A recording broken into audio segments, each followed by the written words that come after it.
Hello বন্ধুরা, তো নিয়ে চলে আসলাম আরও একটি নতুন ভিডিও নিয়ে। তো আজকের ভিডিওতে থাকছে ইলিশ মাছের একটা অসাধারণ রেসিপি। তো রেসিপিটি জানতে হলে সম্পূর্ণ ভিডিওটি দেখুন। তো প্রথমে ইলিশ মাছগুলোকে কেটে নিয়েছি। এবার মাছে নুন হলুদ মাখিয়ে মাছগুলোকে ভেজে নিতে হবে হালকা করে। তো নুন হলুদ মাখিয়ে নিচ্ছি ভালো করে।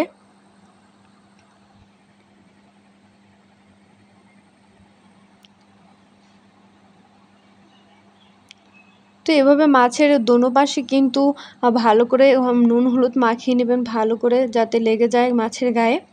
তো মাখা কিন্তু শেষ। এবার মাছগুলো একটি কড়াই বসিয়ে দিলাম। কড়াইতে দিয়ে দিলাম তেল। এখানে তেল আমি কিছুটা বেশি দিয়েছি, যাতে পরে তেল দিতে না হয়।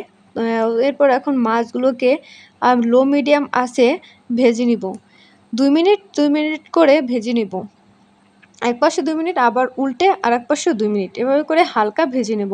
ইলিশ মাছ বেশি ভাজার প্রয়োজন নেই, বেশি ভাজলে ইলিশ মাছের স্বাদ চলে যায়। এই যে এখন দেখেন মাছগুলোকে 2 মিনিট হয়ে গেছে, এখন আমি উল্টে নিয়েছি। তো মাছগুলোকে কিন্তু এভাবে ভেজে নিতে হবে। আর এখানে মাছের পরিমাণ আপনারা যে যতটা দিতে পারেন, আমি এখানে 4 পিস দিয়েছি, আপনারা চাইলে বেশিও দিতে পারেন। তো মাছ কিন্তু ভাজা শেষ। এই যে মাছগুলো এখন তুলে রেখেছি।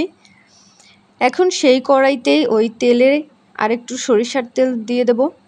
আর ইলিশ মাছে সরিষার তেল দিলে ইলিশ মাছের ঘ্রাণটা সুন্দর আসে। তো এখন তেলটা একটু গরম হতে দেব। তো তেলটা যখন গরম হয়ে যাবে এর মধ্যে দিয়ে দেব কেটে রাখা পেঁয়াজ। এখানে আমি 1 কাপ পরিমাণ পেঁয়াজ কুচি নিয়েছি। তো এখন পেঁয়াজটাকে একেবারে নরম করে ভেজে নিতে হবে। তো প্রথমে হালকা করে একটু ভেজে নেওয়ার পরে কিছুটা পরিমাণে লবণ দিয়ে দিবেন, এতে করে পেঁয়াজটা খুব তাড়াতাড়ি নরম হয়ে যাবে। পেঁয়াজটা ব্রেস্তা করার দরকার নেই, পেঁয়াজটা একটু নরম হলেই হবে। তো এই যে কিন্তু পেঁয়াজ কিন্তু ভাজা শেষ। এবার এর মধ্যে গুঁড়ো মশলা অ্যাড করব। এর জন্য দিয়ে দিলাম জল। আর যদি এখানে জল না দিতাম তাহলে গুঁড়ো মশলাটা তেলের উপরে দেওয়ার সাথে সাথে পুড়ে যেত। তো এখন এর মধ্যে দিয়ে দিলাম হলুদের গুঁড়ো আর মরিচের গুঁড়ো। মরিচের গুঁড়োটা একটু পরিমাণে কমই দিবেন, কারণ আপনি কাঁচামরিচ দিবেন এর জন্য। তো এই যে এখন কিন্তু ভালো করে কষিয়ে নিতে হবে। তো তেলটা যখন উপরে চলে আসবে তখন কিন্তু কষানো শেষ। তো আমার কিন্তু কষানো শেষ হয়ে গেছে। এবার দিয়ে দিলাম জল। এবার আরও কিছুটা লবণ দিয়ে দিলাম পরিমাণ মতো।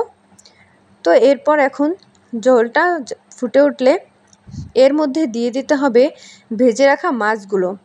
তো এই যে দেখেন আমি কিন্তু ভেজে রাখা মাছগুলোকে দিয়ে দিচ্ছি এক এক করে।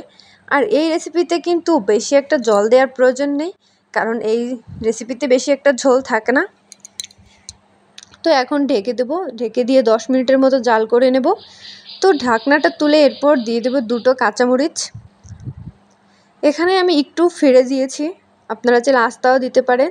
তো ঝোলটা কিন্তু টেনে গিয়েছে। এবার দিয়ে দিলাম জিরের গুঁড়ো।